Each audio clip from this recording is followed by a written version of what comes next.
Hi, welcome in the Amazon. Please like, share, and subscribe. So sit back, relax, put your feet up, but most of all enjoy. Much love. The idea behind this argument is to point out that if God exists and wants people to know him, why is his existence not all that obvious? In other words, why does God seem so hidden if he exists? Bertrand Russell famously replied that if he met God on Judgment Day he would say, "Not enough evidence, God. Not enough evidence." Schellenberg formulates the argument famously as, if there is a God, he is perfectly loving. If a perfectly loving God exists, non-resistant non-belief does not occur. Non-resistant non-belief occurs. Therefore, no perfectly loving God exists. Therefore, God does not exist. As Schellenberg points out, is relatively uncontroversial, and there are few criticisms, so much of the debate is around God not existing. Schellenberg says that if God's goal is to have as many people enter a relationship with him as possible, he should make his existence more obvious. The key here is, non-resistant non-belief. Schellenberg originally used reasonable non-belief, but it is usually worded as non-resistant non-belief because the word reasonable is difficult to define. There are certainly people who do not believe in God because they do not want God to exist. This is not what Schellenberg is pointing to. Instead, Schellenberg is pointing attention to people who either want God to exist, or would not be so against it that their judgment is compromised, yet still disbelieve due to a lack of evidence. Schellenberg's point is God could make his existence more obvious to convince these people, perhaps by some miracle, to believe in him yet does not. He concludes it is likely that a loving God does not exist in light of this. Objections to this argument involve, if a perfectly loving God exists, non-resistant non-belief does not occur, and non-resistant non-belief occurs. Those who argue against the existence of a perfectly loving God, often follow the Irenaean theodicity made famous by John Hick, who says, humanity is created at an epistemic distance from God, in order to come freely to know, and then love their Maker.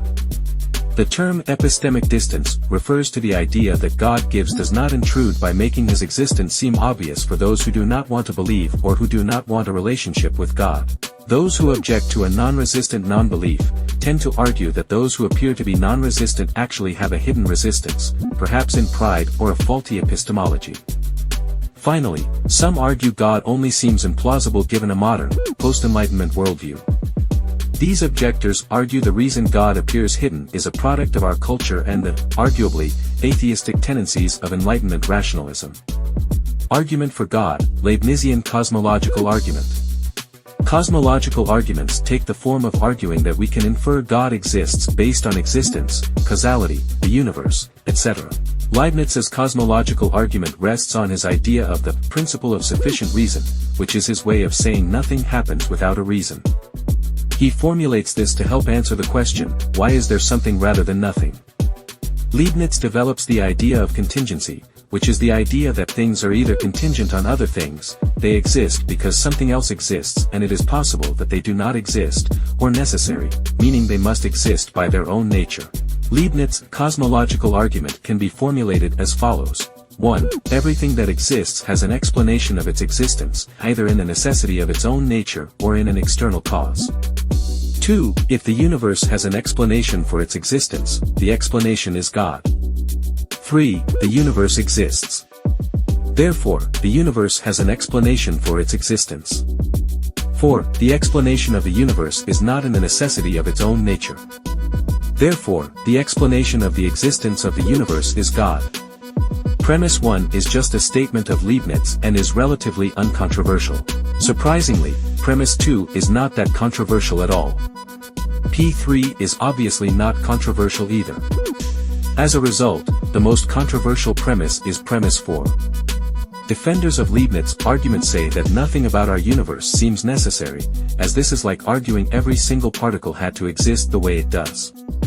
They point to the fact that we can imagine a universe where nothing material exists at all, suggesting that the material universe is not necessary.